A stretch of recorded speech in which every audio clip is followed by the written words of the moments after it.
When did your gut feeling of something's not right here save you?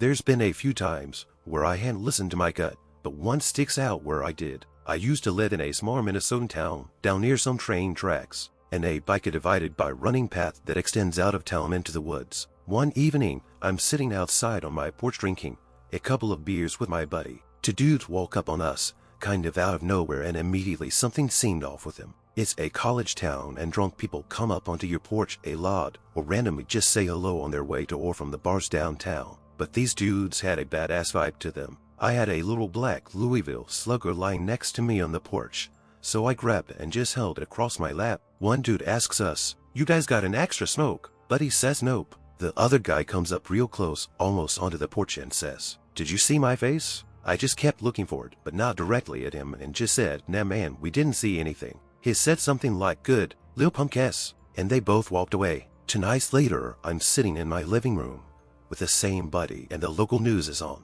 2 guys arrested for robbing and stabbing a man a couple nights back on the trail down by the train tracks next to where I live. My buddy had looked at their faces coming up, and I had seen the dude clear as day that had asked for the smoke. It was those same fucking guys. At age 5, I was almost abducted by strangers at the park who had a bunch of toys on a blanket and tried to lure me into their motorhome. I looked back to my dad, who was talking to his friend, maybe 100 yards away. I got a tummy ache when one of them tried to coax me by reaching for my arm to lead me away, and I screamed and ran like hell back to my dad. Years later, I found out those same people had abducted other kids who weren't so lucky. Never ignored a gut feeling since. Well, I was walking home, wasn't late, and I'm from a pretty safe area, but it was that time of year when it starts to get dark really early, so felt kind of ominous. Anyway, I passed this guy in a red sweater and red tracksuit bottoms, and he looks at me funny. Maybe he's high, maybe he's drunk. Either way, something not quite right about him. I keep going, look behind me, he's still there. Cross the road, he crosses with me. As soon as I turn a corner, I sprint to my apartment complex and run into the coded gate and wait. He rocks up a minute later and stares at me through the gate. He just stares at me for a good 10 or so seconds, then runs back the way he came. Shivers. Had a friend who said we should go to this party. He was invited to by a classmate of his. We ended driving out to it. We noticed the neighborhood was not too pleasant and sketchy. We saw that house had some lights on in backyard, but kind of quiet for a party. I decided that we should not go since something felt really off. Friend ended finding the classmate that invited him got robbed and threatened when he went to party. It ended up being a fake party. I've told this story before, but I'll tell it again. It's one of many, but this one stands out. I'm about 7. My neighbor's 8, 9, and we're at a bus stop. Guy in stereotypical white van pulls up and asks if we've seen a dog. He doesn't describe the dog, and the truth is, dogs ran around in our neighborhood. My mother taught me stranger danger since as long as I can remember. So one of the boys at the stop, we'll call him Paul. Paul describes a dog, and man named Van is like, "That's my dog. Why don't you get inside the van? We can all go look for him." Well, I had red flags going off at this point, and said, "No, I have to ask my mother." And as soon as those words left my mouth, he peeled out. It was only later that I realized I saved us all from child abduction. Specifically Paul, who was walking toward the van to get in. Teach your kids what to do if this situation happens. Get the license plate, the guy's face, the car type, and what to do if something does happen. If I had known to snag his plates, we might have had a chance at catching him, but I only knew to say no. Another time I was speeding down a hill and thought, what if there's a deer around the corner? So I slowed down, and sure enough, there were 3 deer in the road. Saved my own life by a random thought. Some dude get off the bus at the same stop as me. It's about 8 p.m. in October, so it's quite dark out already. He had spoken to me on the bus. One line about nice weather. Anyway, he gets off the bus after me. I cross the road and make a mental note of him walking the opposite way to me. I make sure to watch him walking away. Something in my gut says not to trust him. To get to my house, I have to walk up a hill with a path alongside a high stone wall. It is secluded. Usually I listen to music as I walk. I decide not to this time. I'm about halfway up when I get this awful feeling. I take out my phone, dial my mother's number, and as I do I hear fast steps of someone running up behind me. I know it's the guy before I turn around, and as I do, he is literally running full speed towards me. I look him dead in the eyes, ready to fight for my life. As I do this, my mother answers her phone, and I say, "Mom." He slows right down to a light jog and says evening as he jogs past me. I ask my mom to stay on the line. Her BF comes out to meet me at the top of the hill. The guy is nowhere to be seen. He was definitely running up behind me to strike me, and by turning to face him I'm certain it threw him off. Went to a college party, and one of the guys made me feel very uncomfortable. He didn't ever do anything to me, but something seemed off. I kept upping my shots because getting smashed seemed like a bad idea. I ended up taking a friend and leaving while he told us that we were being lame by not having more of the Grey Goose. He raped another girl at the party that night. Worked as a shot girl at a pub. One night I rejected someone who attempted to get my number. Not unusual, and he didn't seem that bothered. The whole exchange wasn't strange to me. In the early hours after the bar closed, I went to leave through the back door into the car park like usual when I saw the sensor light outside was on. Someone was stood just outside the door. I felt uneasy, so went out the front and asked one of the bouncers to walk me around the back to my car. As we rounded the corner, we spotted this guy lurking outside the door, holding his belt like a makeshift garrote. When he saw us, he started screaming that I was a fucking bitch and I should die. He scampered off into the road and never came back. A guy died blue came into the motel lobby at 1 a.m. In and of itself, not terribly unusual. Clubs get out. You see folks with body paint, foam, and so on. But it just seemed off. When he came up to the counter, I took a step back, which is why his Bowie knife hit my tie and not my neck. Slammed the fire door down. Called the cops. Wasn't difficult for them to find a bright blue guy who got naked for some reason. After I slammed the door, running around in the snow at 1 a.m. Someone came into my work that gave me the I'm in danger feeling. I work in a place where 60% of my customers are children, and I naturally get very protective of them. But you can't call the police because someone's creeping you out. He kept getting close to children, but not doing anything or even making them uncomfortable.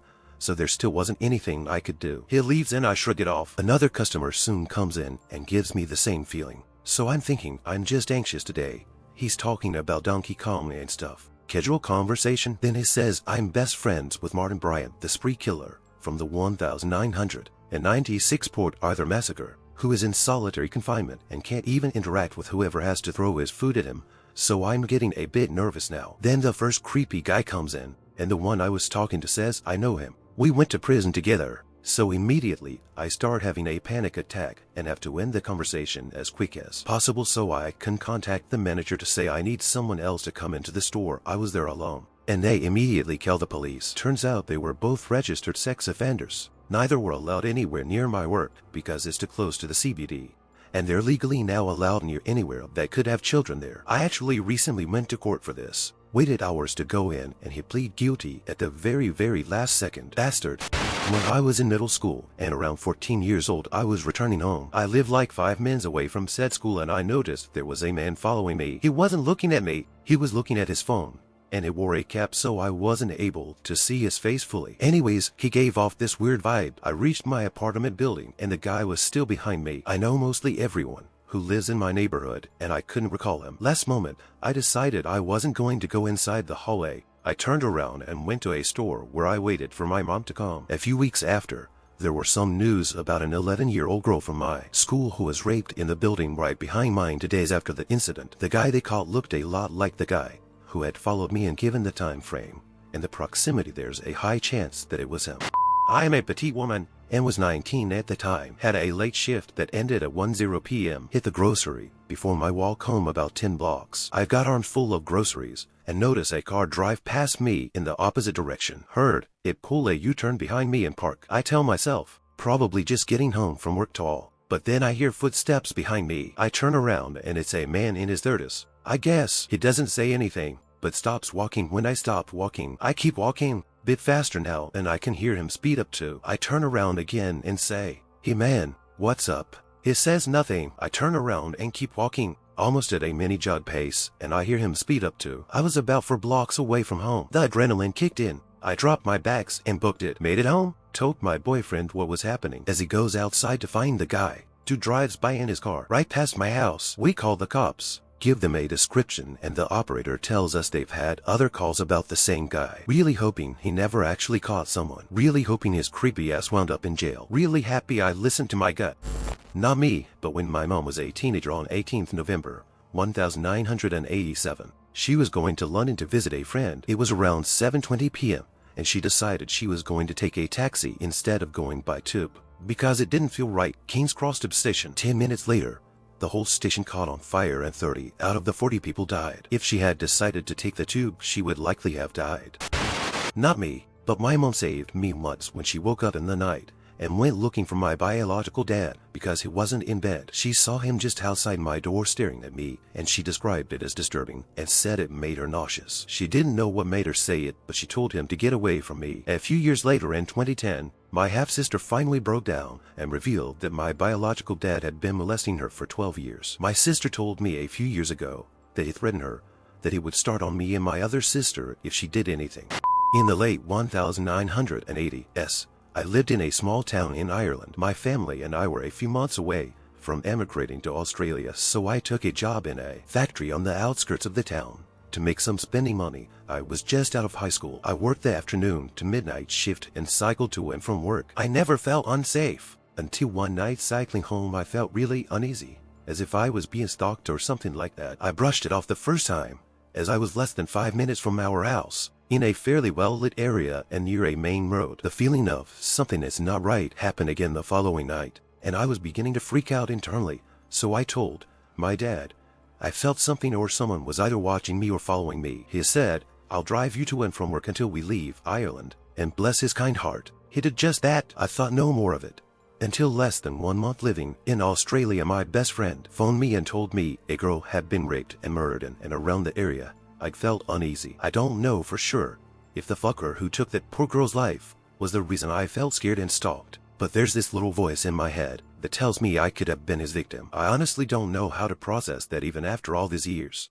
Was hunting for early morals and came the least last May up near Cielium. No luck, so went further over towards Hancock, about 2/3 RDS up a hillside. I felt like I was being watched. I slowly realized that I couldn't hear any animals making noise. Heckles raced. I immediately started down the most direct path to my car. One trail above where I was parked, I saw a partial juvenile male deer skeleton under a large conifer. As I double-timed it past, I looked up and saw the rest of the bones and sinew slung up in the branches. Out came the knife, and I slowed down, turning and scanning every few yards until I got into my car and booked it out of there. The next day, two mountain bikers were attacked by a cougar, and one was killed very near to the area I was hiking. I carry a handgun now for my mushroom hunts.